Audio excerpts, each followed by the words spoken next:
Hello नमस्कार, welcome back in Hinduja tech. दोस्तों, आज मैं बताने वाला हूँ कि role of piping engineer oil and gas में क्या होता है। तो अगर आप हमारे चैनल पर नए हैं तो please don't forget to subscribe, क्योंकि इस चैनल के माध्यम से मैं आप लोगों को इंजीनियरिंग मैनेजमेंट एंड कंस्ट्रक्शन से रिलेटेड सारी की सारी इन्फॉर्मेशन देता रहता हूँ। तो जल्दी से सब्सक्राइब कर लीजिए। और आज हम बताएंगे कि पाइपिंग इंजीनियर का रोल क्या होता है ऑयल एंड गैस इंडस्ट्री में, कौन कौन से इनपुट और आउटपुट्स होते हैं पाइपिंग के। तो आज पूरी की पूरी डिटेल बताने वाला हूँ। तो चलिए वीडियो को स्टार्ट करते हैं। दोस्तों, about 2 decades ago in India, the design procedure for piping system for refineries, petrochemicals and fertilizers plant in magnitudes, depth and complexity were not fully evolved. Only in the recent past we were exposed in detail to this field. Now we are self-sustained in this field of piping technologies. Pipes and piping system are the vein and arteries of chemical process plants used for transporting liquids, vapors, slurries, solids, etc. under various conditions as imposed by the process design of the plant. The network of pipes is subject to extremes of temperature, pressure, flow, and combination of these. In addition, they are subject to corrosion, erosion, toxic condition, and radioactivity, all of which call for proper piping design enabling trouble-free operation of the plant over the long period. With the process condition becoming more and more severe by the advance in the process development, a continuous effort is required to be carried on simultaneously to cope up with demand of process. This makes the job of piping engineer more complex and responsible. तो जैसे कि मैंने आपको अभी बताया कि जो एक पाइपिंग इंजीनियर होता है उसकी रिस्पॉन्सिबिलिटी बहुत ही इम्पोर्टेंट हो जाती है, क्योंकि प्लांट में क्या होता है कि कोई चाहे पावर प्लांट हो या पाइपिंग रिफाइनरी हो, वहाँ पे बहुत सारे लिक्विड, वेपर्स, सैलरीज और सॉलिड एक स्थान से दूसरे स्थान में ट्रैवल करते हैं with the help of pipes. और उसमें इतना टेम्परेचर, प्रेशर और फ्लो बहुत ज़्यादा होता है, जिसके कारण क्या होता है कि हमें बहुत ही रिस्पॉन्सिबिलिटी के साथ हमें अपनी जॉब प्ले करनी होती है। तो पाइपिंग इंजीनियर का बेसिकली रोल है कि आप किस तरीके से जो हमारा जो फंक्शनिंग हो रही है प्लांट में और किस तरीके से हमारा जो डिज़ाइनिंग हो रही है उसको अच्छे से रिस्पॉन्सिबिलिटी के साथ उसको प्ले करना है। दोस्तों, ऑयल एंड गैस फील्ड हमारे इंडिया में अभी अराउंड पास्ट 20 और 25 ईयर्स से ही ज़्यादा पॉपुलर हुई है, वरना पहले हमारे कंट्रीज़ में इतना पॉपुलर नहीं था ये। तो अभी जो भी मैकेनिकल इंजीनियर हैं, चाहे वो मैकेनिकल इंजीनियर हो, सिविल, इलेक्ट्रिकल और भी सारे इंजीनियरिंग फील्ड के जो भी इंजीनियर हैं या अंडर ग्रेजुएट हैं, वो लोग इस फील्ड में आ सकते हैं। मैंने बहुत सारे वीडियोस इस चैनल पे अपलोड किए हैं कि आप लोगों को कैसे आना है, कैसे आपको फ्रेशर जॉब लेना है। तो आप इस तरीके से आप हमारे वीडियोस को भी वॉच कर सकते हो। Now we will talk about knowledge a piping engineer should have. Must have wide engineering knowledge, not necessarily in depth but certainly in understanding. इसका मतलब ये है कि आप लोगों को, अगर आप सपोज मैकेनिकल से हो तो एटलीस्ट आपको पंप, कंप्रेसर, इक्विपमेंट्स, पाइपिंग और प्रेशर, टेम्परेचर, ये जो टर्म्स होते हैं इनके बारे में पता होना चाहिए, जब भी आप इस फील्ड में काम कर पाएंगे। Engineering economics and cost of metallurgies of method of piping fabrication and erection. और आप लोगों को पाइपिंग में बहुत सारी फील्ड ओपन हो जाती हैं जब आप पाइपिंग में ऑयल एंड गैस फील्ड में आते हो, तो इसमें mechanical engineer can play piping engineer role, piping designer role, planning designer role, planning engineer role, project engineer role. So there are so many field open in the oil and gas field for the mechanical engineer.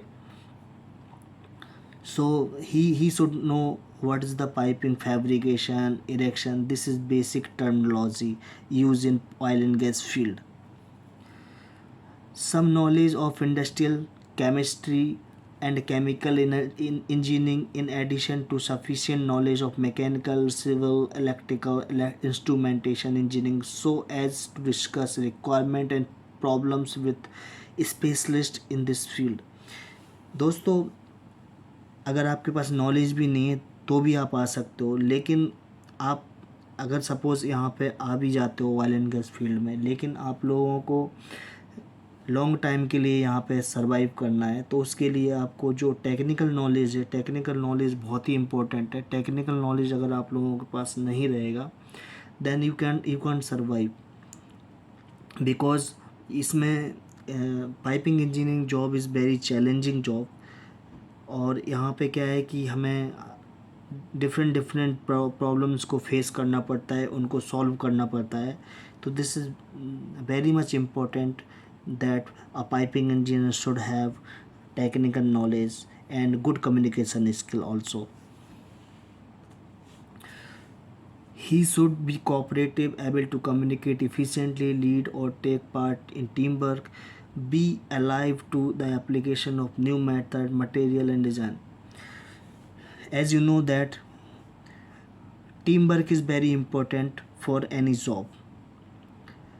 So this in the oil and gas field, it is very important because we have to take part in different fields in oil and gas field.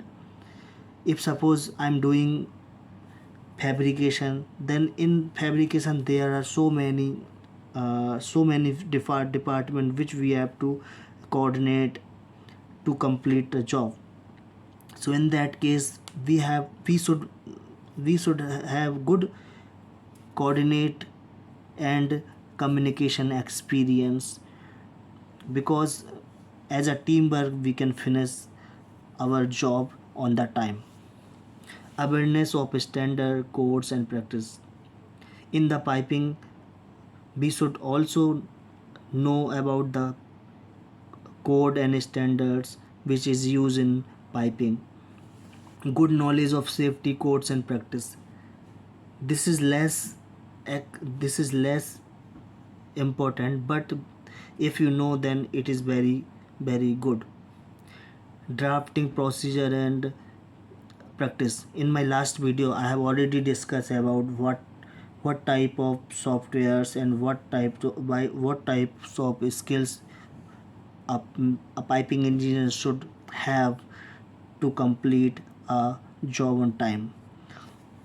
There are so many softwares in the market, like 3D softwares, 2D softwares, which is very popular, like AutoCAD for drafting. So it is very important. We should also have knowledge of 3D softwares, which will help to coordinate with teams. Responsibility of a piping engineer.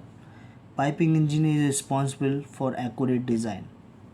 If you are in designing field, then piping engineer is very responsible to accurate design. Piping design must satisfy the PNID and specific constant. Standardization of engineering design method. To achieve adequate design at the economic cost, to coordinate with other department, as I told you, like stress, like welding, like instrumentation department. There are so many departments which we need to coordinate with them.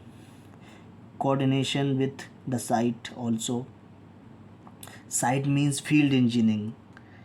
Okay और design में क्या होता है कि design में हमारी जो designing office होता है वहाँ पे हमारी जो इम्पोर्टेंट्स जो डॉक्यूमेंट होते हैं वो हमारे रेडी होते हैं, लाइक पाइपिंग आइसोमेट्रिक्स। इसके बाद हमारा जो डॉक्यूमेंट्स होते हैं वो हमारे साइट्स पे जाते हैं।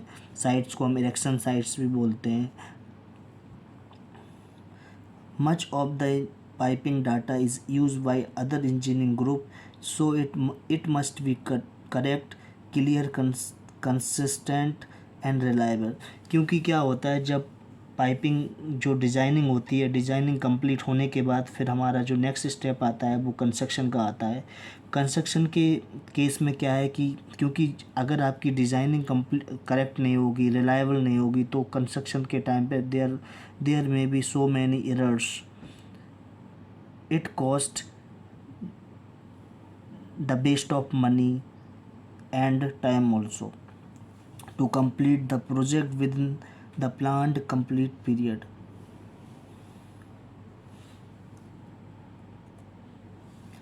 Now we will discuss about inputs to piping. If you are piping designer, then PFD, process flow diagram, PNID, process and instrumentation diagram, process description, line list, equipment list, site data, licensor, etc. Instrument and cable tray, width on pipe rack, equipment data sheet, anchor and bolt drawings, civil information drawings, vendor drawings of package drawings, architectural drawings for all process and non-process buildings, instrument hookups drawing and HAVC ducting layout। ये चीज़ें, ये जो मैंने आपको ये सारी की सारी डिटेल बताई, जब भी हम कोई भी डिज़ाइनिंग करते हैं 3D सॉफ्टवेयर पे, तो हमें इतनी सारी इन्फॉर्मेशन जो इनपुट्स होते हैं हमें उसको हमारे पास होना चाहिए। इसके बाद ही हम एक करेक्ट एंड रिलायबल जो डिज़ाइनिंग है वो हम कर पाएंगे। Now we will talk about the outputs from piping. अब पाइपिंग से क्या हमें आउटपुट मिलता है उसके बारे में बात कर लेते हैं। जब हम जो पाइपिंग डिपार्टमेंट होता है, piping department basically give outputs, plot plan, piping material class जिसको हम PMS भी बोलते हैं, equipment layout, GA means general arrangement of pipe rack, civil information drawings, like कोई सपोर्ट हो रहा है, सपोर्ट के लिए हमें कौन कौन से पेडिस्टल की ज़रूरत है, जो भी सिविल का कंस्ट्रक्शन करना है to support the piping system, तो उसके बारे में भी इंफॉर्मेशन रहती है। पाइपिंग लेआउट रहता है, सपोर्ट लेआउट रहता है, नोजल ओरिएंटेशन ड्राइंग भी होती है, क्योंकि इक्विपमेंट का जो नोजल जो डिटेल होता है वो भी हमारा आउटपुट्स मिलता है हमें पाइपिंग से।